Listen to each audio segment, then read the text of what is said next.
जितनी मुश्किल परिस्थिति आती जाएगी खान साहब उतने तगड़े होते जाएंगे, मैंने देखा है। इमरान खान की तारीखी रैली लाहौर ने हक अदा कर दिया। पाकिस्तान के ताकतवर तरीन इदारे इमरान खान के साथ कौन सा खेल खेलने जा रहे हैं? नवजोत सिंह सिद्धू ने इमरान खान से मुलाकात में सब बता दिया। बड़ी खबर जानिए इस वीडियो में। दोस्तों, नवजोत सिंह सिद्धू ने इमरान खान को भुट्टो से बड़ा लीडर करार देते हुए कहा कि इमरान खान की जान शदीद खतरे में है।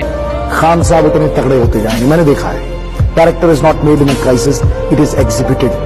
जब मुश्किल गेम आता था वो नंबर 3 जाते थे और वो उस चैलेंज को वो लेते थे।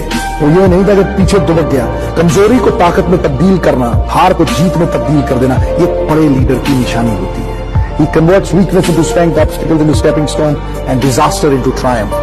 ये इमरान खान है। और इस बात में ना पाकिस्तान में और ना ही भारत में किसी को शक है। इमरान खान जैसे मकबूल लीडर को ऐसे ऐसे केसों में अदालत में बुलाया जा रहा है कि जिनका न कोई सर है ना पांव। नवजोत सिंह सिद्धू ने कहा कि मसला सिर्फ ये है कि पाकिस्तान के ताकतवर तरीन इदारों ने इलेक्शन से पहले इमरान खान को रास्ते से हटाना है। लेकिन नवजोत सिंह सिद्धू की ये बात याद रख लें कि इसका नतीजा पाकिस्तान के लिए निहायत खौफनाक होगा। नवजोत सिंह सिद्धू का मजीद कहना था कि जितनी आवाम इमरान खान के साथ है, इससे 10% भी भुट्टो के साथ होती तो भुट्टो को कभी फांसी ना होती। दोस्तों, इस हवाले से अपनी राय का इजहार कमेंट सेक्शन में दें। वीडियो अच्छी लगे तो लाइक करें और इस चैनल को सब्सक्राइब करें।